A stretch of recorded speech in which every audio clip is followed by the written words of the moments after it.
In a matter of days, we've found ourselves hurled into unexpected circumstances. Whether you're leading a nonprofit, a church, or a business, life as we know it is quite different, isn't it? At least for the foreseeable future. And what's really foreseeable right now, by the way? It seems that we don't have a way to predict what's next. Are we talking days, weeks, or months? We really don't know. None of us really can know. But what we do know is that something different is needed from us as leaders right now. In the 4 dimensions of extraordinary leadership, I dedicated an entire chapter to the subject of leading in chaos. My point in the book was to emphasize the fact that leading through chaos is what we do as leaders. We go first. We have to bravely engage the confusion and the chaos to provide a next step for those we lead. And this moment is requiring that kind of bravery from you as leaders. We need you to lead. We need you to go first. We need you to step into the haze and help your teams find a way forward. And while there are a myriad of issues that you're having to navigate, I want to draw you back to a few basics. In the Foresight building blocks for success, we define 3 core building blocks that are essential for every great organization: purpose, culture, and strategy. And purpose is the foundation. As the world is reeling around you right now, I want you to calm the frenzy inside of you that's grappling for what strategy will keep your organization afloat. And yes, this matters. And yes, you likely had to triage a few strategies and make some quick pivots. For instance, church leaders, you quickly moved all your services and ministries to online offerings. This was a strategy pivot, and it was essential. Restaurants and bakeries, you adjusted your strategy to meet the demands of takeout and delivery only. You made some quick strategic decisions to adjust to the immediate need. However, if we don't get back to why we do what we do, we're going to quickly find ourselves floundering. So your why has to ground you now more than ever. What is your mission? What is your vision? What are the values that drive your organization? Who is the person or the customer that you are best called and equipped to serve? These are just a few of the questions that I want you to bring back to the forefront of your mind. And here's why this purpose work is so important right now. You might actually have to redefine these things a bit. Now, odds are that your mission and your primary customer are still the same, but you have to be clear about this, or you're going to be tempted to drift to what you see working elsewhere. Our mission at Foresight is to cultivate healthy leaders to lead thriving organizations. My mission isn't to speak at conferences and host leadership intensives. Those things are part of how we cultivate healthy leaders to lead thriving organizations. But if I'm not careful, I can start freaking out about the fact that all my strategies just got canceled, and I could find myself frantically trying new strategies before coming back to my why and my who. And perhaps this seems a little fundamental, but under stress, we try to do anything that will work. So we have to go back to purpose and make sure we're clear on who we're serving and why. The second building block that needs your time and attention is the culture block. And when I talk about culture in this context, I'm referring to your team culture, your people. And this is where we want to camp out today, because I want to help you nurture your team culture in these turbulent times. See, your team is either your greatest asset or your greatest liability in crisis. Teams either become more unified or more divided when put under pressure and stress. But the good news is that I believe this is within your control. There's a lot that's out of our control, but how you show up for your team is essential to lead through this moment, and I believe it will have lasting impact on your culture on the other side of this crisis.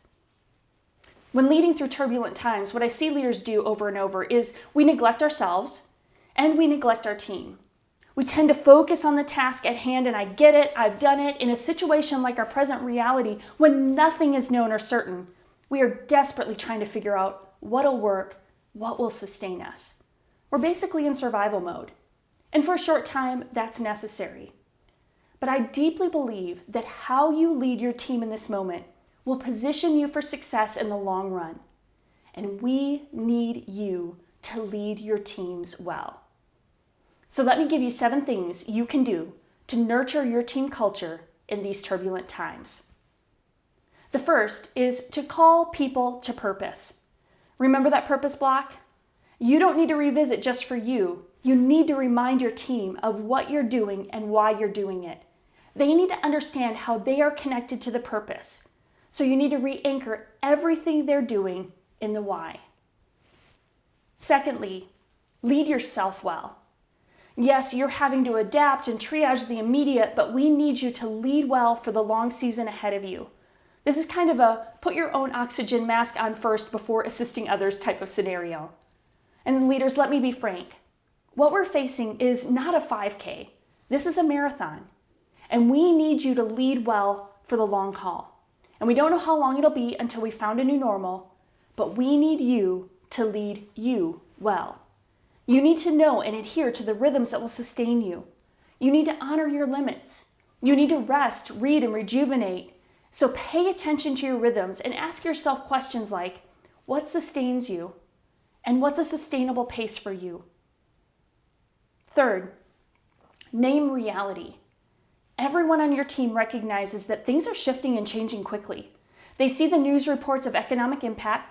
They see the unemployment numbers climbing, and they have questions and fears about the future. So you need to determine what to communicate to your team and when. And the sooner the better. In order to help your team focus on mission and vision, you need to address their fundamental needs. Remember Maslow's hierarchy of needs? Like, we're at the baseline, right? We need to feel safe and secure. That's the questions our folks are asking. And you can't promise all of those things, but you can acknowledge the impact you anticipate for your organization and let them know where they stand now. Don't make promises you can't keep, but do call attention to the important things that haven't changed. Fourth, you want to reset the vision.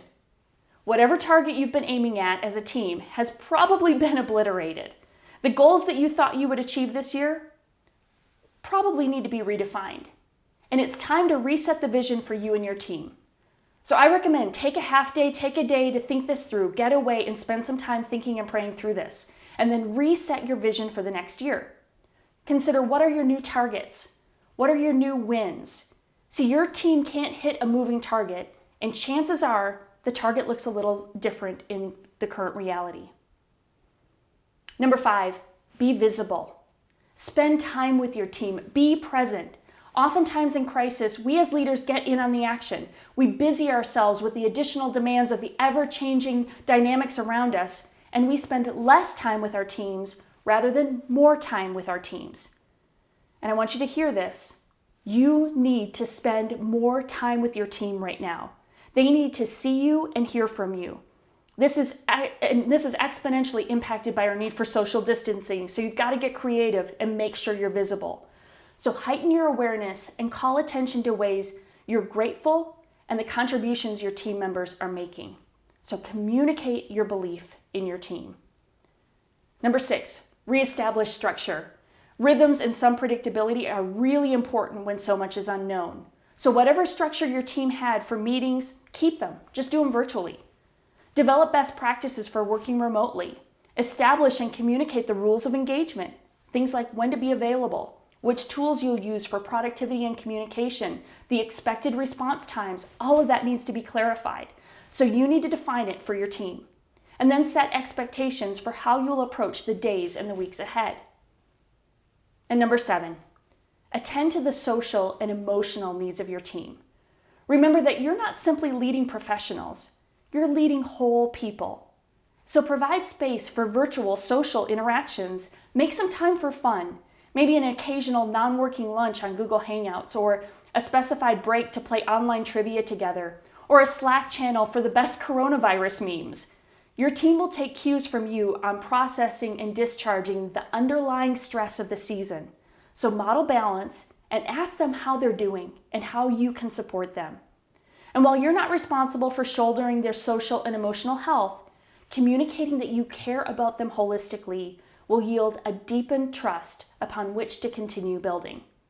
And your team will become more critical than ever to helping you pull out of this crisis. Your culture will provide the stability that your strategy will stand upon. A recent Harvard Business Review article said this: Those who manage the economic effects of this crisis in a clear and compassionate way create more value for their companies and will come out of this pandemic stronger than ever before. This is what I hope for you and your team. I deeply believe that we need extraordinary leadership more than ever. My personal philosophy of leadership is anchored in the Great Commandment, where we're instructed to love God and love others with all of our heart, with all of our soul, with all of our mind, and with all of our strength. Our greatest calling is to love God and love others with all of who we are, heart, soul, mind, and strength. And this is sacred work, and we need you to lead with all of who you are.